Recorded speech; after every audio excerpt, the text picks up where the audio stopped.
So Allah offers insight to the Prophet ﷺ. It's ironic that Allah showed the Prophet ﷺ that the blind one may have good in him, and you are blind to the evil that is inside this person.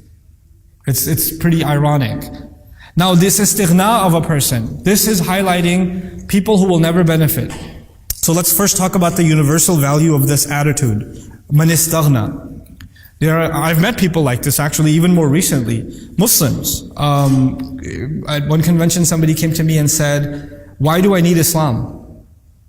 Tell me what does it bring me in my life? I have a job, I have a family, I have health, I'm happy, everything that I do I'm happy with. I go to sleep happy at night. I don't really see that I have a need for religion. I don't know why I need it.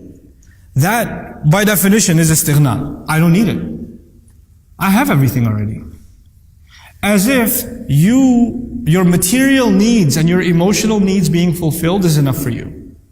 So let me try to answer that in maybe a contemporary way. I haven't talked about this previously in this way, but I feel it's important enough that I highlight this for you. Hopefully this will help you, inshallah, in some other aspects of your life too.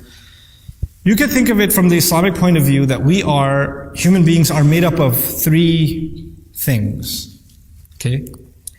We're a physical body, so we have physical needs.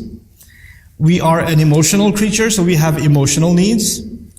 And we are a spiritual creature, and so we have spiritual needs. So there are three kinds of needs: physical, emotional, and spiritual. These are all connected with each other. They're all intertwined with each other. I'll give you a simple example. If I didn't have lunch today, what need did I not fulfill? My physical need. Because I didn't have lunch, I'm cranky. What have I just messed up? My emotions. Because I'm cranky, when I prayed, I didn't concentrate. What did I just mess up? The spiritual.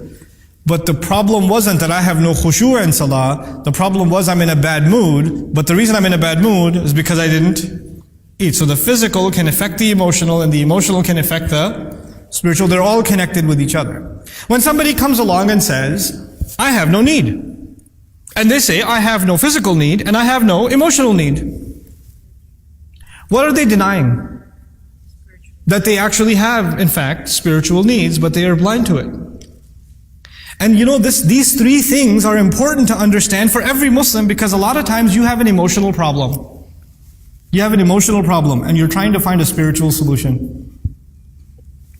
Or you have a physical problem and you're trying to find a spiritual solution. Or you have a spiritual problem and you're trying to find a physical solution. You have a stomach ache, which dua should I read? You have food poisoning, go get yourself checked in.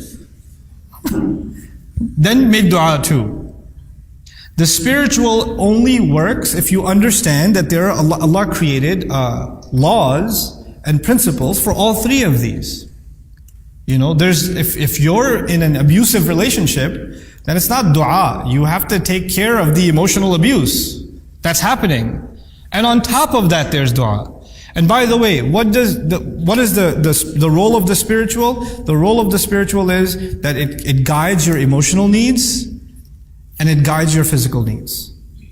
So you don't let either one of them override the other and go in imbalance. That's what the role of our spiritual life is, you know. And so when people come along and say they have no need, it's actually because they don't realize that there's something inside them, deep inside them, that is hungry for spiritual fulfillment. They've just reduced themselves to nothing more than an animal. Amma man istaghna. As for the one who feels like he doesn't need, al-ghina ay al-kifaya. I am already full. I don't need anything else. What does Allah say to the Prophet? فَأَنْتَ lahu tasadda. I love this ayah. فَأَنْتَ lahu tasadda.